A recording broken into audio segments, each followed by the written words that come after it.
Les préparatifs du mariage, c'est beaucoup une histoire de femme. C'est à la femme qu'on demande souvent comment est-ce qu'elle visualise son mariage. On parle de rêve de princesse. J'ai pas trop entendu parler de rêve de prince. Voilà, c'est une histoire de femme. Et aujourd'hui, j'ai envie de m'adresser aux hommes. Donc la vidéo d'aujourd'hui sera pour le futur marié.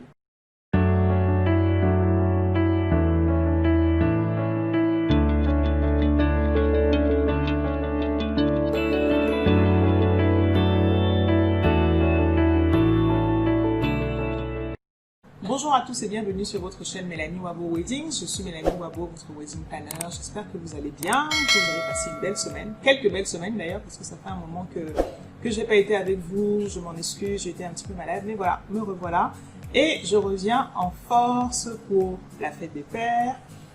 Aujourd'hui, c'est la fête des pères. C'est aussi pour ça que j'ai envie de parler essentiellement aux hommes, parce que c'est vous qui êtes à l'honneur aujourd'hui. Et puis ça tombe en plus super bien parce que c'est aussi l'anniversaire de mon œuf, donc à qui je souhaite un merveilleux anniversaire. Donc voilà, aujourd'hui c'est le jour des hommes et j'ai envie de partager avec vous 8 conseils pour le futur marié. Le premier conseil que je vais donner au futur marié, c'est de choisir en fait à quel moment être très présent par rapport aux préparatifs du mariage. Je vous recommande d'être très présent au début et très présent à la fin. En fait, le mariage, c'est comme une course. Enfin, les préparatifs du mariage, c'est comme une course. Et la dame, la future mariée, elle fait une course de fond. Donc, c'est-à-dire que du début à la fin des préparatifs, elle sera à fond, elle sera constante, elle va pas se fatiguer, d'accord? Les messieurs, j'ai pu remarquer avec l'expérience que c'est un peu plus difficile de rester concentré du début à la fin.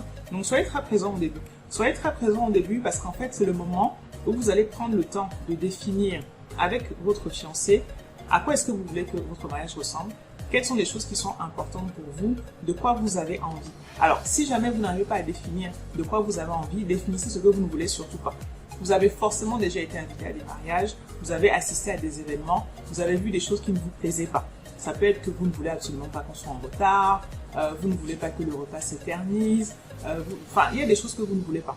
Donc, définissez ça au début, comme ça, même si après vous laissez la main à madame, enfin à mademoiselle pour l'instant, pour tout organiser avec les familles, avec votre wedding planner, voilà. Et soyez à nouveau très présent à la fin, d'abord parce qu'elle aura besoin de vous et de votre soutien, votre fiancé, mais aussi pour vous assurer justement que ce fil conducteur a été respecté et que vous ne soyez pas vous-même déçus en fait par rapport à ce qui va se passer le jour de votre mariage.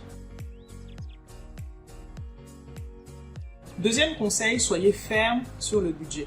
Vous savez que ça fait partie des choses que je vous recommande souvent de faire, de définir dès le départ quel montant est-ce que vous avez envie de dépenser pour votre mariage, ou en tout cas quel montant vous ne voulez pas dépasser. Soyez ferme dessus. Encore une fois, il va s'agir de contrebalancer un petit peu l'attitude de mademoiselle, d'accord? Nous les femmes, on a tendance à s'emporter, on a plein d'idées, on veut absolument tout ce qui est beau, et la plupart des couples ont la chance d'avoir un futur mari qui a aussi envie que tout soit merveilleux pour sa fiancée. Le seul truc, c'est que il faudrait pas que vous vous retrouviez en fait en galère après le mariage, que vous vous retrouviez endetté, bref, que votre vie de couple commence sur une situation financière un petit peu à risque, si je peux dire, d'accord? Donc, le budget que vous avez défini au départ, soyez ferme. Il y aura beaucoup de sollicitations, vos amis vont vous donner beaucoup de conseils, madame va avoir plein de choses qui peuvent, je vous assure, rapidement faire exploser le budget du mariage. Si vous ne faites pas attention, le million que vous aviez défini au départ peut très rapidement devenir 2 millions. Si vous avez fait appel à un wedding planner, de toute façon, dans la définition de votre budget, il y aura toujours une petite partie qui aurait été prévue pour les aléas, d'accord? Mais je vous assure, restez ferme sur le budget que vous avez défini pour votre mariage. Le troisième conseil que je vais vous donner concerne la boisson. Je sais que pour vous, messieurs, c'est super important que la boisson ne manque pas et d'avoir de la boisson de qualité. Et vous avez raison parce que pour que la fête dure, quand on veut garder les gens jusqu'au matin, c'est pas avec la nourriture, c'est avec deux choses, c'est avec une bonne animation et c'est avec la boisson. Mais je vous recommanderais quand même d'essayer de faire les calculs au plus juste pour ne pas vous retrouver avec une quantité incroyable de boissons qui va rester, d'accord? Dans le même ordre d'idée, je vous recommande aussi deux choses.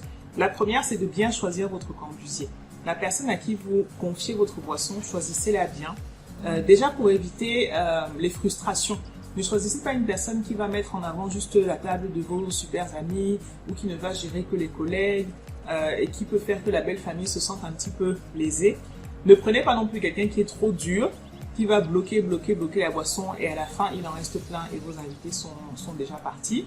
Et de la même manière, voilà, quelqu'un qui n'est pas trop lâche. Mais par définition, quand on prend un cambusé, c'est parce qu'on veut quand même qu'il y ait un contrôle. Et donnez-lui, comment je peux dire, votre politique par rapport au reste de boissons. Ma recommandation, la plupart du temps, c'est de fermer les yeux sur ce qui est bière, jus, eau, d'accord? Vous pouvez décider que vraiment, si les gens veulent emporter ça, ça ne vous dérange pas. À la fin de la soirée, s'il en reste, vous pouvez distribuer, vous pouvez remettre au staff, à toutes vos équipes de prestataires, aux gardiens, à l'équipe du traiteur, enfin, voilà. Mais par contre, soyez quand même regardant sur ce qui va concerner les vins, les liqueurs, les champagnes, parce que de toute façon, après le mariage, il y aura plein d'autres réceptions. Et ces boissons-là, je vous assure qu'elles pourront toujours vous servir, ne serait-ce que si vous invitez vos amis, par exemple, à voir vos photos ou quoi. Mais ça reste un mariage, c'est-à-dire que ce qui aurait été... Normalement, ce qu'on fait sortir pour le mariage, c'est pour le mariage, d'accord? Donc, ne soyez pas tatillons au point de vouloir commencer à compter les bouteilles d'eau et tout ça. Ça fait aussi partie de la fête. Le quatrième conseil que je vais vous donner, ça va être de protéger votre épouse. Protégez votre épouse de toutes les sollicitations qu'elle va avoir et en particulier de votre famille. Ouais. Je donnerai le même conseil aux dames, hein, mais protégez votre épouse parce que il y a de fortes chances que votre maman, vos sœurs, vos tantes, toutes les personnes en fait de votre famille, les personnes féminines en fait, se projettent dans votre mariage. Alors ça part d'une très très bonne intention parce qu'elles ont forcément envie que ce soit le plus beau mariage, mais souvent elles ont envie que ce soit le plus beau mariage selon leur façon de voir le mariage et pas forcément selon la façon dont votre fiancé est en train de l'envisager. Donc essayez de mettre un petit peu des remparts et de rappeler à votre famille que ce mariage-là, c'est elle et vous. Vous savez comment est-ce que vous avez envie qu'il s'organise, vous savez à quoi est-ce que vous avez envie qu'il ressemble et vous tenez à ce que votre fiancé soit super heureux ce jour-là parce que je suppose que ça vous rendra aussi très heureux de la voir épanouie, souriante pour le plus beau jour de votre vie. Il y a des personnes qui sont très fortes en improvisation et il y a des personnes qui ont besoin de se préparer un peu plus. Donc si jamais vous avez prévu de faire un échange de vœux avec quelque chose qui soit personnalisé, c'est-à-dire pas uniquement répéter ce que le prêtre ou le pasteur va vous dire, pensez-y à l'avance. Pensez-y à l'avance, rédigez-le, entraînez-vous à prononcer ces vœux-là. À force de vous entraîner, peut-être que vous les connaîtrez même par cœur. Entraînez-vous en fait pour ne pas bafouiller, ou ça peut vous permettre de vous rendre compte que bah tiens c'est peut-être un peu long. Donc rédigez vos vœux. Si jamais vous avez prévu de faire un discours à la réception, là aussi vous le rédigez. Ne faites pas un truc trop long, hein. On a vu ces réceptions où le marié sort 5 formats de la poche de son costume. Faites pas un truc trop long, mais en tout cas préparez-vous à ça. Et briefez également votre best man. Si jamais il est prévu dans le programme de votre réception qui est un toast par exemple par votre best man, briefez-le. Briefez-le parce que c'est souvent les moments où on a des petites situations d'inconfort, où votre gars, c'est votre ami personnel, vous vous connaissez depuis super longtemps, il connaît toute votre vie. C'est pas le moment où on a envie qu'il commence à rappeler que avant madame, vous avez eu tant d'aventures, que votre ex était comme ci, était comme ça, ou bien que vous avez... Enfin, vous voyez des petits détails là, voilà, on n'a pas forcément besoin de les connaître. Et ça peut sortir sans qu'il fasse exprès, sans qu'il fasse attention, peut-être qu'il aura déjà un petit peu bu. Briefez votre best man sur les limites de ce que vous voulez qu'il dise ou qu'il ne dise pas, si jamais il fait un discours pendant votre réception de mariage. Prochain conseil, prévoyez des surprises. On est moins surpris quand madame prévoit quelque chose. Ça peut être, il y a souvent des chorégraphies, des petits cadeaux pour le marié. Par contre, quand l'attention vient dans l'autre sens, je vous assure que c'est super touchant. Et les surprises, ça peut être quelque chose uniquement entre vous, hein. Ça peut être un cadeau à votre fiancé le matin, ça peut être un moment d'intimité qu'on va pouvoir créer pour vous deux, comme ça peut être quelque chose que vous partagez avec vos invités pendant la soirée. Ça peut être, je reviens sur le discours dont je parlais tout à l'heure, ça peut être un discours super émouvant par rapport à votre histoire, par rapport à tout ce que vous aimez chez elle. Si vous êtes quelqu'un de très introverti, il y a peut-être plein de choses que vous avez dans votre cœur là et que vous n'avez pas partagé avec elle et que vous pouvez vouloir partager. Vous pouvez lui chanter une chanson, vous pouvez lancer un karaoké, vous pouvez danser. Ça dépend de votre caractère et puis ça dépend de ce qu'elle aime. Mais je vous assure que quand monsieur prévoit une surprise à madame le jour du mariage, il y a toujours cet effet émotion qui est garanti. Ne vous forcez pas bien sûr, hein, ce ne sont que des conseils. Prochain conseil, et pour celui-là, je vous assure que j'ai presque envie de me mettre à genoux. Je parle à la fois au futur marié et je parle à la fois à sa team, aux best men et aux groomsmen. Je vous en supplie, ne programmez pas d'enterrement de vie de célibataire la veille du mariage. Je vous assure. Les very bad trips et tout ça là, c'est marrant à la télé, mais je vous assure que c'est pas du tout agréable à gérer dans la vraie vie. J'ai eu des mariages comme ça où le matin du mariage, impossible de mettre la main sur le marié. L'hôtel que j'avais réservé, on l'a jamais vu arriver. Et voilà, on a fait la fête, on s'est endormi dans la voiture, on est plutôt allé dormir chez tel copain. Enfin après, s'il vous plaît, je vous en supplie, ne faites pas ça. Faites votre enterrement de vie de célibataire si vous avez envie de le faire, il n'y a pas de souci. Faites-le la semaine avant, faites-le 3-4 jours avant, mais les 72 heures avant le mariage, je vous en supplie. Essayez de rester frais, de rester dispo, de vous reposer, de prendre du temps pour vous et d'être joignable, d'accord? Le futur marié et en particulier son best man, s'il vous plaît, restez joignable. C'est une hantise pour votre wedding planner de ne pas réussir à vous joindre le matin du mariage. Alors encore pire si vous n'avez pas d'organisateur du mariage et que peut-être c'est la mariée elle-même. Donc voilà, very bad trip là, ça n'a qu'à rester à la télévision ou au cinéma, s'il vous plaît. S'il vous plaît, anticipez votre voyage de noces dès les préparatifs de votre mariage. C'est super important ce temps que vous allez passer ensemble après le mariage.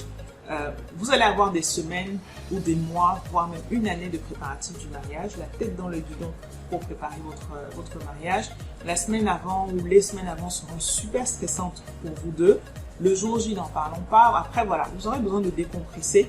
Et très franchement, si vous pouvez vous permettre de partir en voyage de noces, faites-le. Alors, quand je dis voyage de noces, c'est pas forcément partir au bout du monde, c'est pas forcément décoller pour les Maldives, les Seychelles, l'Afrique du Sud ou un safari au Kenya. Vous pouvez aller passer une nuit. Vous pouvez aller passer une nuit à Limbe, encore que Limbe en ce moment. Vous pouvez aller passer une nuit à Kribi. Enfin, que sais-je, c'est pour dire, prévoyez ce temps à deux et prévoyez-le dès le départ. Renseignez-vous. Votre wedding planner peut l'organiser. Si j'organise votre mariage, je vais jusqu'à organiser votre voyage de noces. Et cette enveloppe-là, on la met quelque part et on n'y touche pas. Et quand je dis on la met quelque part, c'est vraiment que si ça va vous coûter 200 000, non. Enlevez ces 200 000-là, vous les mettez quelque part et vous n'y touchez plus. Isolez-la vraiment parce que la plupart du temps, ce qui se passe, c'est que même quand on prévoit le voyage de noces, comme on a souvent des dépenses de dernière minute, bah c'est dans cette enveloppe-là qu'on va piocher, d'accord? Or, si peut-être vous l'avez même déjà payé avant, bah, l'enveloppe n'est plus disponible, quoi. Vous ne pourrez pas piocher dedans. Et je vous assure que ce temps que vous allez passer ensemble après votre mariage, que ce soit une journée, 2 journées, 1 semaine, 3 semaines, va vous faire un bien fou. Et le dernier conseil que je vais vous donner, il est un petit peu lié au précédent, ça va être de faire attention au wedding blues. Alors pour le coup, ça va être de faire attention à madame. Les futurs mariés, plutôt les jeunes mariés, puisque là on est après le mariage, sont assez sujettes au wedding blues. C'est un sujet tabou, je ne sais pas pourquoi est-ce que c'est aussi tabou, mais il n'empêche que c'est un sujet tabou, on n'en parle pas assez.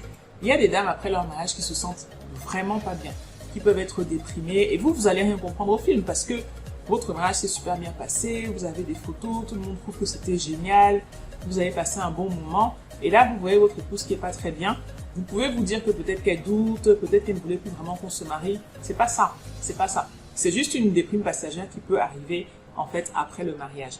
J'ai fait un podcast à ce sujet, je vais vous mettre un lien dans la description de cette vidéo que vous pourrez regarder. Donc faites attention à madame et prenez du temps pour vous, d'accord? Prenez du temps pour vous pendant votre voyage de noces, comme je le disais tout à l'heure, et prenez du temps pour vous, surtout si jamais vous êtes un couple qui n'a pas vécu ensemble avant le mariage. Ben vous voyez que là, vous aurez besoin de prendre vos marques, vous aurez besoin de vous habituer à vous réveiller ensemble, à vous endormir ensemble, à être tout le temps ensemble.